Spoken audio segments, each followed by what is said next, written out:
Hello students and welcome to our channel next time. और आज हम टॉपिक पढ़ने वाले हैं टेंसेस, जो कि बहुत इम्पॉर्टेंट है।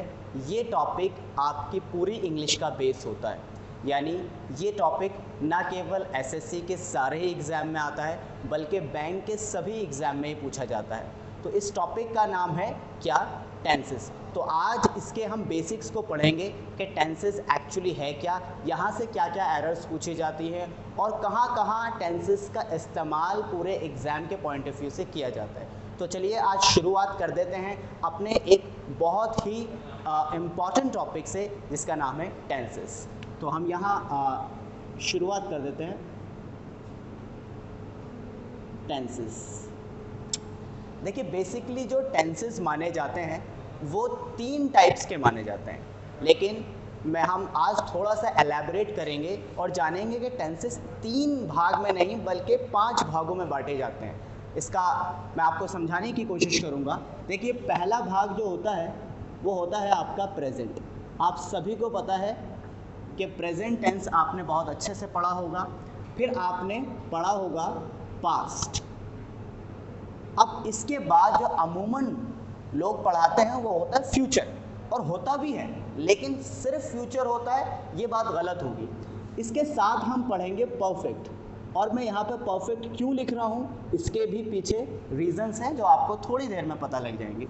और चौथे पॉइंट पे हम पढ़ेंगे कंटिन्यूस, और 5वां पॉइंट जो होगा वो होगा हमारा क्या? फ्यूचर।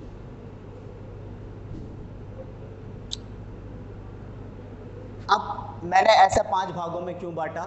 इसका क्लियर रीजन ये है क्योंकि प्रेजेंट टेंस जब भी हम कभी बनाएंगे तो प्रेजेंट टेंस कोई सा भी टेंस हो, कैसा भी टेंस हो, चाहे वो इंडेफिनिट हो, चाहे वो कंटिन्यूस हो, चाहे वो परफेक्ट हो, चाहे वो परफेक्ट कंटिन्यूस हो, उसके अंदर वर्ब की फर्स्ट फॉर्म का आना बहुत ज़्यादा ज़रूरी है। सो जब वर्ब की फर्स्ट फॉर्म होगी तभी ये माना जाएगा कि ये प्रेजेंट टेंस है। इसके बाद जो पास्ट टेंस होता है इसके अंदर होता है वर्ब की सेकंड फॉर्म। अब वर्ब की सेकंड फॉर्म ये दर्शाती है कि पूरा सेंटेंस आपका पास्ट में है। कोई भी टेंस अगर उसके अंदर वर्ब की सेकंड फॉर्म है तो वो पास्ट टेंस कहलाएगा, और बिना वर्ब की सेकंड फॉर्म के कोई सा भी टेंस पास्ट नहीं कहलाएगा। यानी बात यह है कि अगर हमें पास्ट टेंस लिखना है तो कहीं ना कहीं किसी ना किसी रूप में हमें वर्ब की सेकंड फॉर्म को ज़रूर लिखना होगा। अब आपके सामने आ जाता है परफेक्ट। परफेक्ट वर्ब की थर्ड फॉर्म इस्तेमाल की जाती है परफेक्ट के अंदर, और फिर कंटिन्यूस के अंदर इस्तेमाल की जाती है वर्ब में आईएनजी।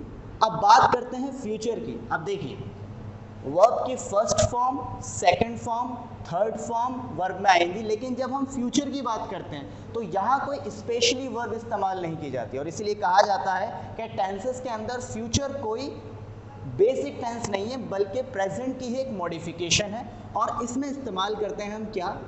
विल और शैल का। अब बात ये आती है कि देखिए, first, second, third and I N G, but यहाँ कुछ वर्ब की कोई फोर्थ फॉर्म नहीं होती है। अब इस बात को समझते हुए देखिए, आपने देखा होगा वर्ब की फर्स्ट फॉर्म बहुत बार, वर्ब की सेकंड फॉर्म और थर्ड फॉर्म बहुत बार एक ही होती है। जैसे मैं एग्जांपल लूँगा, पहले तो मैं अलग अलग एग्जांपल लूँगा, फिर जिसमें वर्ब की second form and third form एक सी होती है उसका एग्जांपल लेंगे। देखिए, हमने एक एग्जांपल लिया ब्रेक, ठीक है। इसकी सेकंड फॉर्म क्या होगी? ब्रॉक। इसकी थर्ड फॉर्म क्या होगी? ब्रोकन।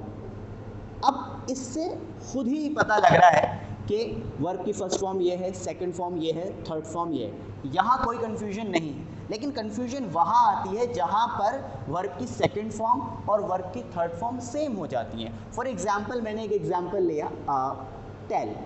टेल वर्ब की फर्स्ट फॉर्म है। फर्स्ट फॉर्म को पहचानने की जरूरत नहीं है क्योंकि फर्स्ट फॉर्म एक नॉर्मल फॉर्म होती है जो देखते ही पता लग जाती है। जो मॉडिफिकेशंस होते हैं वो वर्ब की सेकंड फॉर्म और थर्ड फॉर्म में होते हैं। तो अगर आप देखेंगे, हम लिखेंगे टोल्ड, ये कौन सी वर्ब की फर्स्ट फॉर्म है? सॉरी, ये वर्ब की सेकंड फॉर्म है। अब इसके बाद वर्ब की थर्ड फॉर्म। बात यह है कि हम इस बात को कैसे पहचानें कि ये टोल्ड सेकंड फॉर्म है या ये टोल्ड थर्ड फॉर्म है। तो इसका रीज़न और इसका जो इसके पीछे जो तथ्य है वो ये है कि जब कभी भी हमें वर्ब की थर्ड फॉर्म लिखनी है एज अ वर्ब, अगर किसमें वर्ब की थर्ड फॉर्म लग रही है और एज अ वर्ब और एज अ एक्शन काम कर रहे हैं, तो वो वर्ब की थर्ड फॉर्म तब तक नहीं होगी जब तक उसके पीछे हैव, हैज या फिर हैड का इस्तेमाल नहीं होगा। अगर हैव और हैज और हैड नहीं है और लिखा हुआ है टोल्ड, मान लीजिए वर्ब की थर्ड फॉर्म है और उसके पीछे लिखा है हैज, हैव, हैड, तो ये कहा जा सकता है ये सेंटेंस परफेक्ट का है। लेकिन अगर सेंटेंस के अंदर वर्ब की थर्ड फॉर्म जैसे टोल्ड लिखा हुआ है लेकिन इसके पीछे हैव, हैज, हैड नहीं है, तो वही वर्ब की third form actually second form होगी। मैं एग्जांपल के थ्रू आपको इसी वर्ब से समझाने की कोशिश करूंगा। जैसे मैंने लिखा आई टोल्ड यू, अब बात तो यह है कि ये टोल्ड है, अब सेकंड फॉर्म भी यही ऐसे लिखी जाती है और थर्ड फॉर्म भी ऐसे लिखी जाती है, ठीक है। और फिर मैंने लिखा आई हैव टोल्ड यू, देखिए अब दोनों जगह टोल्ड लिखा है, हम पहचानेंगे कैसे ये वर्ब की थर्ड फॉर्म है, क्योंकि शर्त ये होती है वर्ब की थर्ड फॉर्म जब ही बन जाती है जब उसके पीछे या तो हैव हो या हैज हो या हैड हो। अब ऊपर वाले एग्जाम्पल में देखेंगे वर्ब की सेकंड फॉर्म ही मानी जाएगी, क्यों? क्योंकि इसके पीछे ना ही तो हैव है, ना ही हैज है और ना ही हैड है। तो ये डिफरेंशिएट इस तरह से करेंगे और इस बात को मानेंगे कि परफेक्ट सेंटेंस जब तक नहीं हो सकता जब तक ये फॉर्मूला आपके सामने ना हो, यानी हैज, हैव, हैड, उसके बाद जो वर्ब की थर्ड फॉर्म आएगी तो वो ही वर्ब की थर्ड फॉर्म कहलाएगी, अदरवाइज उसको हम वर्ब की थर्ड फॉर्म नहीं कह सकते। अब एक बात और समझ लीजिए अच्छे से कि वर्ब की थर्ड फॉर्म क्या परफेक्ट सेंटेंस में ही आती है? हम जब बात करते हैं तो पूरी इंग्लिश की करते हैं। एक बात हमेशा ध्यान रखना, जब बात होगी तो पूरी इंग्लिश की होगी और पूरी इंग्लिश के अंदर वर्ब की थर्ड फॉर्म कहाँ कहाँ आती है उसे एक बार आप लिख लेंगे। देखिए पहली कंडीशन समझ लीजिए, पहली कंडीशन मैंने आपको बता दी है, क्या बताई है कि परफेक्ट के अंदर वर्ब की थर्ड फॉर्म आएगी। और परफेक्ट भी कब आएगा? जब आप उसमें देखेंगे हैज, हैव या फिर हैड और उसके बाद वर्ब की थर्ड फॉर्म। लेकिन बात ये आती है कि सिर्फ यही वर्ब की थर्ड फॉर्म आती है, क्या कहीं और इंग्लिश में वर्ब की थर्ड फॉर्म नहीं आती? तो जवाब है नहीं, बल्कि बहुत दो जगह और ऐसी हैं जहां वर्ब की थर्ड फॉर्म का इस्तेमाल किया जा सकता है। तो दूसरी जगह मैं आपको बताने वाला हूं, एक फॉर्मूला होता है बी प्लस वर्ब की थर्ड फॉर्म। अब आप कहेंगे ये फॉर्मूला कैसा है? मैं आपको बता दूं, ये कुछ नहीं है, ये पैसिव वॉइस है। आप हमेशा इस बात को ध्यान रखिए, पैसिव वॉइस जब हम लिखते हैं तो हमें बहुत सारी चीज़ें नहीं देखनी होती किसी भी सेंटेंस को पहचानने के लिए कि ये पैसिव है या एक्टिव है। बस एक चीज़ देख लीजिए, क्या उसमें बी प्लस वर्ब की थर्ड फॉर्म है? अगर उसमें बी प्लस वर्ब की थर्ड फॉर्म है तो भाई वो सेंटेंस कैसा है? पैसिव है। अगर नहीं है तो फिर वो सेंटेंस एक्टिव होगा। अब बात ये कि सर बी प्लस वर्ब की थर्ड फॉर्म ज़रूरी नहीं हर पैसिव में हो, तो बात ये है कि ज़रूरी नहीं वो बी के रूप में आए, क्योंकि बी के अपने कुछ रूप होते हैं। मैं आपको अगर बताऊं, बी को प्रेजेंट में इज़ेमार कहा जा सकता है, बी को पास्ट के अंदर वॉज या वर कहा जाएगा, और बी की जो थर्ड फॉर्म होती है वो बीन होती है।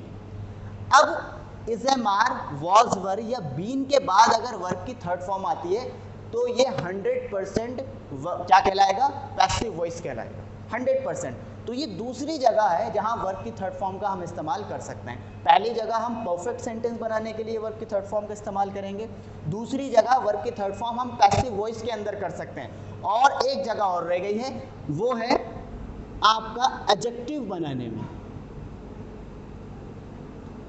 एडजेक्टिव बोलते हैं क्वालिटी, और एडजेक्टिव किस चीज़ की क्वालिटी बताता है? नाउन और प्रोनाउन की क्वालिटी बताने वाले को एडजेक्टिव कहा जाता है। अब एक बात हमेशा ध्यान रखना कि नाउन जब हम क्वालिटी बताते हैं तो क्वालिटी हर तरीके से बताई जाती है, लेकिन वर्ब के थ्रू दो तरह से क्वालिटी बनाई जाती है। एक तो वर्ब में आईएनजी लगा के क्वालिटी बनाई जा सकती है, और एक वर्ब की थर्ड फॉर्म लगा के क्वालिटी बनाई जा सकती है।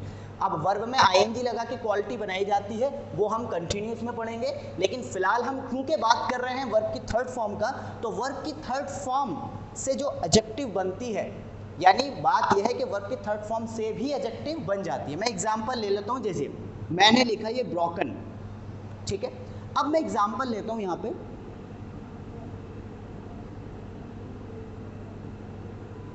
Broken heart. अब ये क्या है, वर्ब की थर्ड फॉर्म का इस्तेमाल किया, सीधा आपको पता है कि ब्रोकन वर्ब की थर्ड फॉर्म होती है।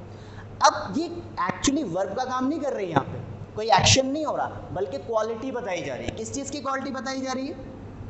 हार्ट की। हार्ट क्या है? नाउन है।